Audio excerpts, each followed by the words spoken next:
Air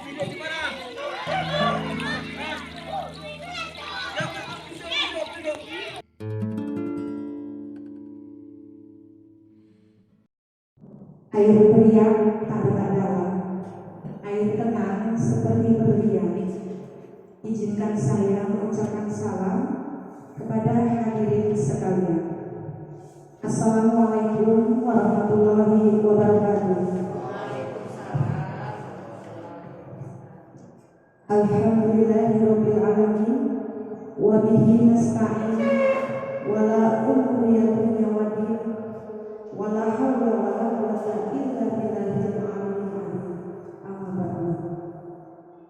Kepada yang terhormat Bapak Kepala Sekolah SD Negeri 8 Jawa, kepada yang terhormat peserta destinasi yang berbahagia, alhamdulillah kita panjatkan puja dan puji syukur kehadirat Allah Subhanahu wa taala yang telah memberikan nikmat yang tiada tara dan kesempatan kepada kita semua sehingga kita dapat mengikuti acara destinasi penyebaran budaya positif di sekolah dalam rangka memenuhi salah satu tugas dalam program Guru Penggerak.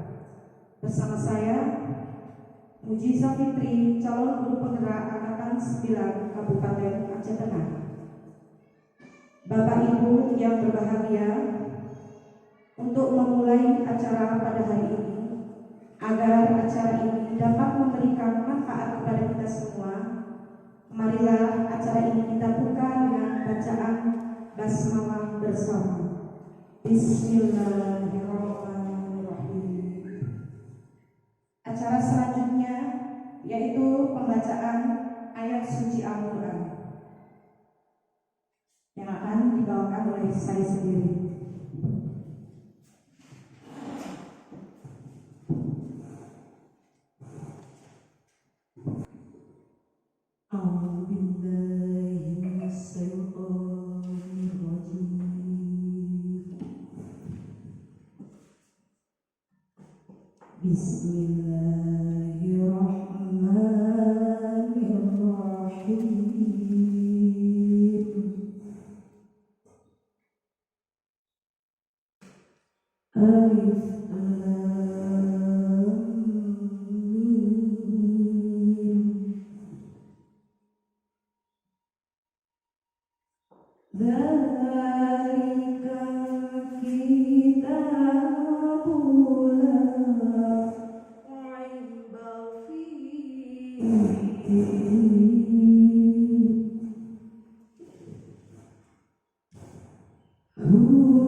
بهم وأولئك هم المفلحون.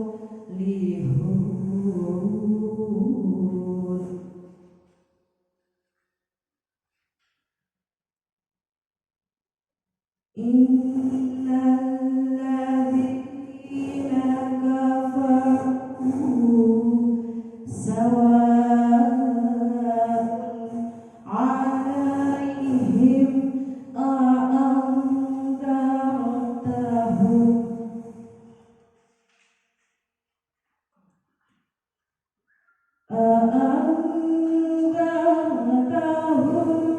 أم لم تنذرهم لا يؤمنون.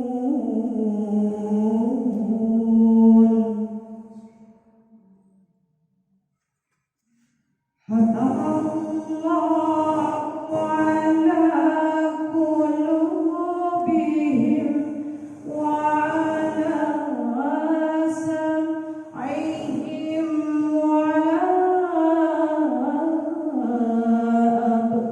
أبصارهم وعلى أبصارهم غشاوة ولهم عذاب عظيم.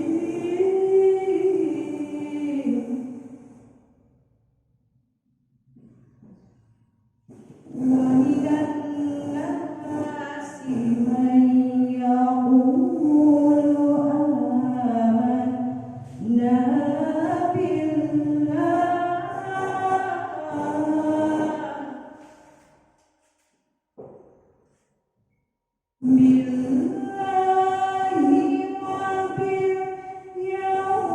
وباليوم الآخر وما هم بمؤمنين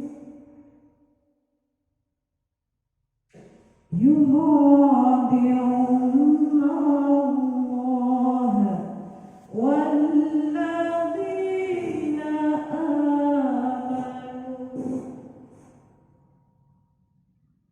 وما يخدعون إلا أنفسهم وما يشعرون.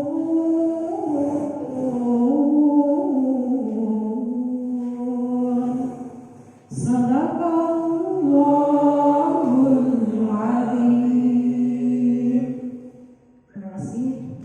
Mudah-mudahan dengan bacaan ayat suci bisa memperlancar kegiatan kita pada hari ini.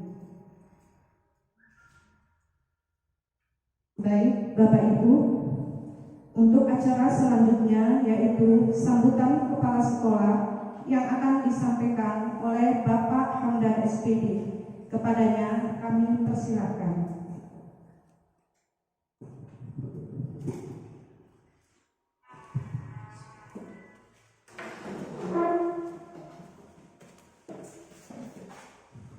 Assalamualaikum warahmatullahi wabarakatuh. Alhamdulillahirrahmanirrahim. Salatu wassalamu ala asyrafil anbiya'i wal mursalin wa ala alihi wa sahbihi ajma'in. Pertama-tama marilah kita mengucapkan puji dan syukur kita kehadirat Allah yang mana pagi menjelang siang ini kita masih diberikan kesehatan, kelapangan untuk dapat melaksanakan kegiatan kita, yaitu pendampingan kelas guru penggerak yang lulus di angkatan 9, yaitu SD 8 Jam Merdeka. Kemudian tahun 14 salawat beribu salam tersampaikan junjungan kita Nabi Muhammad Sallallahu Alaihi Wasallam yang telah membawa manusia dari zaman yang tidak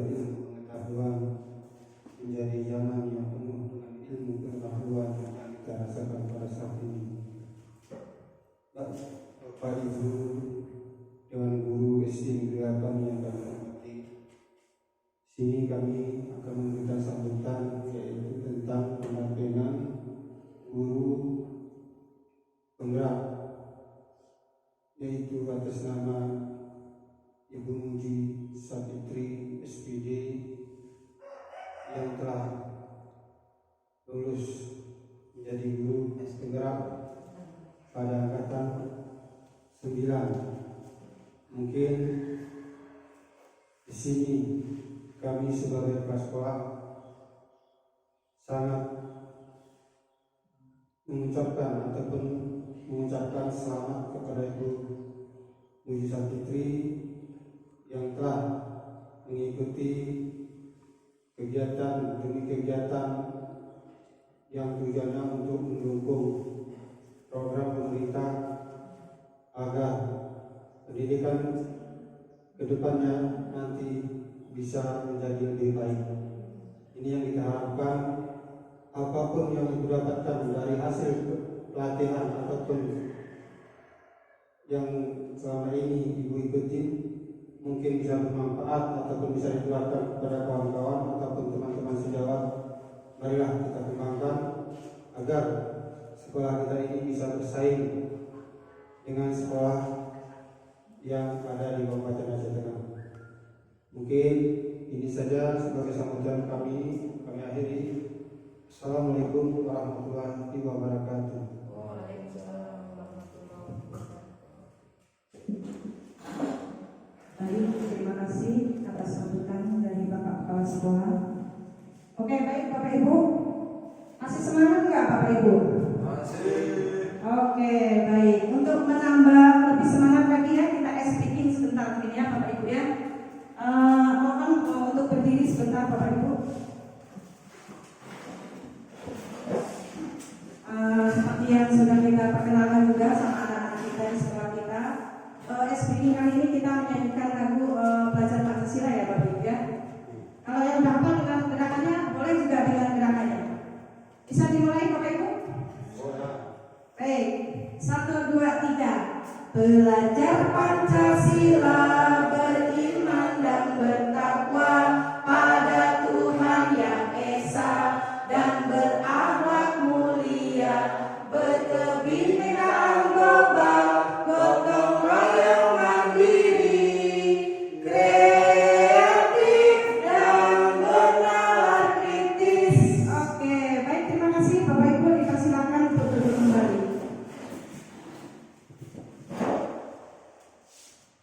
Oke, baik Bapak Ibu. Di sini saya ingin menegaskan ya Bapak Ibu, bahwasannya saya di sini tidak lebih baik dan bahkan tidak lebih hebat dari Bapak Ibu yang ada di sini. Di sini bukan saya ini kepingin kelihatan hebat, ya Bapak Ibu ya. Tapi di sini saya akan sharing apa yang setelah saya dapatkan selama beberapa bulan mengikuti kegiatan CDP. Ya Bapak Ibu ya, kita sama-sama sharing untuk memajukan pendidikan yang ada di sekolah kita ini. Nah, baik Bapak Ibu, dalam hal ini saya akan menyampaikan 3 poin di forum diskusi ini. Yang pertama yaitu kebutuhan dasar manusia. Selanjutnya mungkin Pak Sigit tentang kebutuhan dasar. Memang tidak ada, mungkin saya lupa itu ya. Yang kedua, restitusi 5 posisi kontrol. Dan yang ketiga, segitiga restitusi. Baik Bapak Ibu, apakah Bapak Ibu sudah pernah mendengar atau sudah sering mendengar kata-kata yang tadi saya ucapkan? Gimana Bapak Ibu? Paling tidak sekitar sudah pernah kan ya Bapak Ibu ya, karena kita juga seorang pendidik pasti sudah pernah mendengar kata-kata itu. Baik Bapak Ibu, sebelumnya saya punya pertanyaan pemantik nih ya Bapak Ibu ya. Nah, ada sebuah kasus Alan yang datang terlambat sekolah. Alan adalah siswa kelas 3 SD Negeri 8 Jagon-Jagon. Berdasarkan laporan guru tiket, ya, Alan sering datang terlambat ke sekolah sehingga Alan tertinggal di beberapa mata pelajaran. Nah, pada jam istirahat, saya memanggil Alan untuk datang ke kelas dan saya menanyakan, Alan, kenapa sih Alan itu bisa seperti itu sering datang terlambat? Nah, menurut Bapak Ibu, kira-kira kenapa ya Alan bisa datang terlambat? Ini menurut Bapak Ibu, kira-kira aja. Mungkin ada yang berkenan menjawab? Perjalanan mungkin jauh. Gimana Pak Sidin? Jauhnya perjalanan. Yang kedua, keterlambatan bangun pagi. Oke, baik. Mungkin yang lain bisa menambahkan? Oh baik Bu. Kenapa bisa terlambat ya Alannya? Iya, bisa jadi dia kesiangan bangunnya, terus dia nggak mandiri. Oh betul. Oh, Betul sekali. oke. Karena apa tuh? Ya, semua tentu punya alasan ya. Kenapa kok si Alan itu bisa terlambat gitu datang sekolah? Oh mungkin tadi malam tidurnya terlalu malam karena asik menonton televisi, begitu Bapak Ibu ya? Mungkin tadi pagi mamanya waktu buat sarapan bangunnya kesiangan, jadi Alan telat, makanya Alan juga bisa terlambat. Nah, baik Bapak Ibu, ketika semua atau murid-murid kita melakukan hal yang menyimpang dari nilai-nilai kebajikan atau melanggar peraturan, itu dikarenakan bahwa siswa itu telah gagal untuk memenuhi kebutuhan dasar hidupnya, gitu Bapak Ibu ya. Nah, kita sebagai guru, apa yang harus kita lakukan Bapak Ibu? Kira-kira apa ya Bapak Ibu? Apakah menghukum Alan karena datang terlambat? Apa kita kasih sanksi? Ya enggak dong. Gimana boleh kasih tanggapannya? Ya boleh, aku lagi ya. Bapak Ibu sekalian, kalau menurut saya menanggapi kasus tersebut gitu ya, kita nggak boleh dong langsung kasih sanksi atau hukuman sama anak tersebut. Banyak kita itu menyelami dulu, ya, mencari tahu apa penyebabnya gitu. Mungkin dari kita mencari tahu, nanti kita akan carikan solusinya. Seperti itu mungkin Bu Puji. Iya, benar, sangat setuju dengan pendapat Bu Ning. Ya, kita sebagai guru tentunya harus tahu, tidak boleh langsung memvonis anak, apalagi sampai mengasih hukuman atau sanksi. Sebenarnya mungkin punya anak tersebut tidak mau sih ya datang terlambat ke sekolah. Ini sampai 5 kali. Ya mungkin itu alasannya. Makanya kita harus validasi dulu. Kita tanyakan sama anak itu. Jangan baru sampai ke kelas ketok pintu udah kita marah-marah. Ayo yang terlambat ke kamar mandi gosok-gosok misalnya. Nah itu akan menyakitkan untuk anak tersebut nantinya Pak ya. Dan itu mungkin akan jadi kenangan yang sangat membekas pada diri anak itu. Itu terbawa sampai dewasa mungkin itu Bapak Ibu. Dan bisa menjatuhkan mental anak tersebut. Ya Bapak Ibu ya. Udah agak sedikit jelas ya Bapak Ibu ya. Jadi kita sebagai seorang guru tidak boleh langsung mengasih hukuman, apalagi memvonis. Kamu begini bla bla bla bla bla, tidak boleh. Kita harus validasi dulu. Apa penyebabnya? Kenapa bisa datang terlambat seperti Bapak Ibu? Nah, menurut Dr. William Glasser, seorang psikiater dari Amerika Serikat, menurut beliau itu ada 5 kebutuhan dasar yang harus dipenuhi oleh manusia. Nah, kira-kira apa saja sih kebutuhan dasar tersebut? Nah, kebutuhan hidup atau survivor. Yang pertama itu ada kebutuhan pemenuhan kebutuhan hidupnya atau survivor. Yang kedua itu kebutuhan tentang cinta dan kasih sayang. Yang ketiga tentang kebutuhan kebebasan atau freedom. Yang keempat itu kebutuhan kesenangan atau fun ya Bapak Ibu.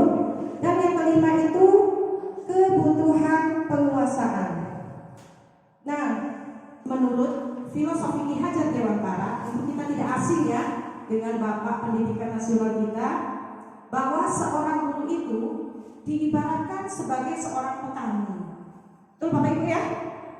Nah, bagaimana sih kita bisa menanam padi supaya padi, boleh juga menanam jagung Bapak Ibu ya, supaya padi dan jagung itu bisa tumbuh subur dan menghasilkan hasil yang sesuai. Kira-kira bagaimana Bapak Ibu? menjawab? Bagaimana supaya padi atau jagung itu bisa tumbuh subur dan menghasilkan hasil yang sesuai yang kita inginkan? Ya dirawat. Iya, ya dirawat. Mungkin ada yang lain? Iya Bu. Yang pertama persiapan makan dulu. Persiapan makan, boleh Bu. Kemudian pemilihan bibit, setuju Ibu? Ya. Kemudian perawatan untuk yang apa yang kita tanam. Itu yang utama dulu. Baru kemudian ya kembali lagi ke rezeki kita. Kasih tepuk tangan buat Bu Reni. Ya, oke. Benar sekali ya Bu ya. Gimana sih kita supaya apa yang kita tanam itu bisa mendapat hasil yang maksimal dan sesuai yang tentunya yang sesuai kita harapkan ya Bapak Ibu ya. Tentunya kalau saya sendiri juga hobi bertani Bu ya. Seperti Bu Eli pemilihan bibit yang dulu itu betul. Norman ini dikaitkan dengan peserta didik ya Bapak Ibu ya. Jadi tidak perlu bibit yang unggul, ya Bapak Ibu.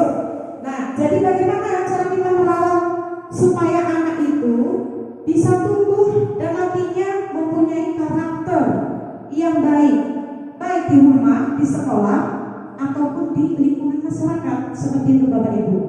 Jadi anak itu bisa menyesuaikan. Jadi karakter yang seperti apa sih yang dibutuhkan anak kedepannya? Tentu saja yang sesuai dengan profil pelajar Pancasila. Di situ ada 6 dimensi. Tentu Bapak Ibu masih ingat ya. Yang pertama kira-kira apa Pak Sigit? Masih ingat? Beriman dan bertakwa kepada Tuhan Yang Maha Esa. Nah, tentunya kita semua berharap murid-murid kita nantinya ke depannya bisa mempunyai karakter, bisa hidup mandiri, bisa berkolaboratif, bisa berinovasi. Seperti itu ya Bapak Ibu ya. Oke, baik. Nah, Bapak Ibu, di sini bukan murid-murid kita saja yang butuh atau memerlukan kebutuhan dasar, tetapi kita juga sebagai guru juga butuh atau memerlukan kebutuhan dasar ini. Tetapi kita semua sebagai guru juga sedang berusaha untuk memenuhi kebutuhan dasar tersebut. Misalnya seperti ini Bapak Ibu, jika dari kelima kebutuhan dasar tersebut ada salah satunya yang tidak terpenuhi, kira-kira bagaimana perasaan Bapak Ibu?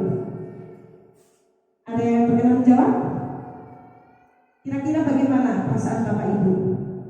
Misalnya dikucilkan sama kawan, dijauhin sama teman, itu kan salah satu kebutuhan kasih sayang juga Bapak Ibu ya.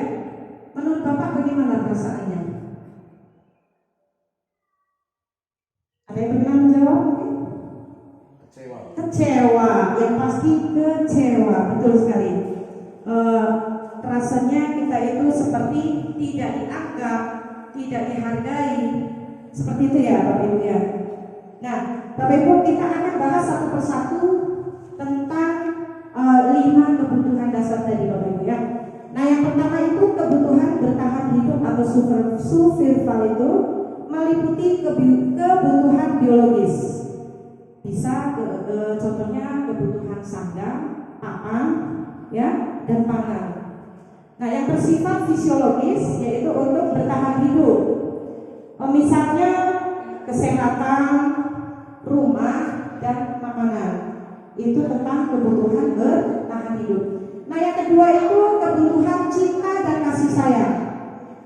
Nah, Bapak Ibu, kita semua tentu butuh kasih sayang. Coba Ibu Bapak bayangkan jika kita hidup tanpa cinta atau kasih sayang, gimana juga rasanya Bapak Ibu? Gimana juga rasanya Bapak Ibu? Sama hampa ya Bapak Ibu, bagaikan sayur tanpa garam. Seperti itu kira-kira Bapak Ibu. Nah, yang ketiga itu tentang penguasaan atau power. Jadi penguasaan itu berhubungan untuk menjadi orang yang kompeten, terampil, dan diakui oleh teman-temannya.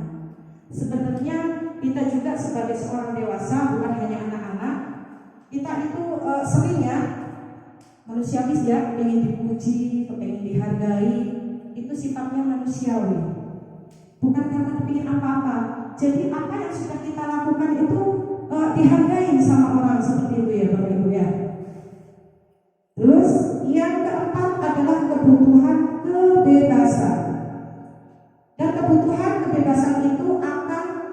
kemandirian. Jadi kita sebagai manusia itu walaupun tidak sepenuhnya bisa hidup sendiri, tapi tentu kita juga harus mandiri, Bapak Ibu ya. Kita hidup di dunia ini tidak mungkin bisa hidup sendiri tanpa bantuan orang lain. Tetapi ada hal-hal yang memang harus bisa dilakukan dengan sendiri, itu artinya mandiri. Yang kelima yaitu kebebasan kesenangan, yaitu bahwa murid-murid kita ini butuh kesenangan. Apalagi anak-anak kelas 1 ya, saya sendiri yang pegang. Anak-anak itu kepinginnya itu bebas. Kalau kita diajarin, saya maunya begini Bu, saya maunya begitu. Itulah ciri-ciri anak-anak. Jadi kita tidak boleh paksakan, kamu harus begini, kamu harus begitu. Itu hanya akan menyiksa batin si anak. Nah, jadi kita tugas sebagai orang guru itu harus menuntun, bukan hanya sekedar mendidik, tapi menuntun. Bagaimana sih supaya anak itu bisa bertindak tidak semaunya. Jadi kita kasih arahan-arahan mungkin seperti itu ya Bapak Ibu ya. Nah, yang mungkin sudah kita terapkan di SD kita tentang 5S. Ada yang tahu Bapak Ibu kira-kira 5S itu? Senyum, sapa, salam, sopan, dan santun. Itu harus kita bentuk sedini mungkin ya Bapak Ibu. Itu nantinya akan berpengaruh kepada karakter si anak. Dan tidak hanya di sekolah kita terapkan 5S. Kita nantinya akan berkolaborasi dengan wali murid. Apa sih pentingnya 5S untuk anak? Yang pertama tadi senyum, sapa, sopan, santun, dan salam itu harus kita terapkan sehari-hari di lingkungan sekolah kita, Bapak Ibu ya. Jadi bagaimana caranya? Kita yang mencontohkan terlebih dahulu. Nah, baru bertemu murid muka udah cemberut, anak-anak udah takut ya Bapak Ibu ya. Ya, baru datang ibu gurunya udah cemberut. Halo, nah kita kasih contoh, kita kasih senyuman. Yang kedua mungkin kita menyapa. Bagaimana sih kita menyapanya? Mungkin selamat pagi Nak, gimana kabar hari ini? Sehat? Udah sarapan tadi pagi? Nah, seperti itu. Terus sopan, berarti tindakan kita juga harus kita contohkan. Jangan kita cuma ngomong, harus sopan, harus santun, tetapi kita sendiri tidak mencontohkan perilaku yang seperti itu. Gimana anak itu mau nurut dengan apa yang kita ucapkan gitu Bapak Ibu. Jadi apapun cerita guru ini, yaitu digugu dan ditiru, baik perkataannya, tingkah lakunya, karena anak-anak ini selalu bercermin apa yang ada di depan dia. Jadi seandainya Bapak Ibu guru bertingkah seperti ini, seperti itu, pasti anak-anak itu pasti akan meniru Bapak Ibu. Betul Bapak Ibu? Betul ya Bapak Ibu? Iya. Jadi yang pertama itu tingkah laku kita sendiri yang harus diperbaiki sebelum kita mengasih tahu kepada anak-anak kita. Jadi tindakan kita, ucapan kita, sikap kita harus betul-betul dijaga. Karena itu akan terbawa sampai dia dewasa. Ya Bapak Ibu ya. Nah, lalu bagaimana peran kita sebagai seorang guru? Nah, maka kita harus tahu dulu. Kayak kasus si Alam tadi ya Pak ya. Harus tahu dulu sih seperti apa. Kok si A ini seperti ini, si B ini seperti ini. Nah, biasanya anak-anak yang seperti itu pasti ada kebutuhan dasar yang tidak terpenuhi. Kita juga sebagai seorang guru hidupnya tidak akan tenang, begitu juga tidak dengan anak-anak kita kalau kebutuhan dasar anak-anak kita tidak terpenuhi, begitu Bapak Ibu. Nah, di sini ada penerapan segitiga restitusi atau budaya positif sesuai dengan topik yang saya sampaikan tadi. Jadi menurut Dr. William Branson, restitusi adalah proses menciptakan posisi bagi siswa untuk memperbaiki kesalahan mereka sehingga mereka bisa kembali ke kelompoknya dengan karakter yang lebih kuat. Restitusi dapat membantu siswa yang lebih mempunyai tujuan, disiplin positif, lebih bertanggung jawab atas kesalahan dirinya, dan restitusi si korban dan si pembuat salah, begitu Bapak Ibu. Jadi dengan adanya restitusi, kita sudah tahu apa yang sebenarnya guru itu harus lakukan. Seperti itu tadi kasus Nawa, kita tidak boleh langsung menghukum, memvonis dia, mengasih sanksi. Jadi harus tahu, kita harus tindak dulu, validasikan dulu apa penyebabnya dia seperti itu. Begitu ya Bapak Ibu ya. Nah, di sini ciri-ciri restitusi. Sudah selanjutnya nih Pak. Bukan untuk menebus kesalahan, namun untuk belajar dari kesalahan. Yang kedua, memperbaiki hubungan. Itu ciri-ciri restitusi Bapak Ibu ya. Yang ketiga, tawaran bukan paksaan. Yang keempat, restitusi itu menuntun, melihat keadaan diri. Yang kelima, restitusi mencari kebutuhan dasar yang mendasari tindakan. Yang keenam, restitusi diri adalah yang paling baik. Yang ketujuh, restitusi berfokus pada karakter bukan tindakan. Yang kedelapan adalah restitusi mengembalikan murid yang berbuat pada kelompoknya. Oke, untuk yang kasus anak tadi Pak boleh kita putarkan. Nah, ini adalah kasus salah satu murid kita di SD 8 yang sering datang terlambat ya Bapak Ibu ya. Nah, di situ saya menstabilkan tindakan yang salah, validasi tindakan yang salah, menanyakan keyakinan kelas. Bisa diputar Bapak Ibu? Sebentar saja. Kita cermati kasus si anak tersebut. Kenapa anak itu bisa datang terlambat ya Bapak Ibu? Pasti punya alasan sendiri.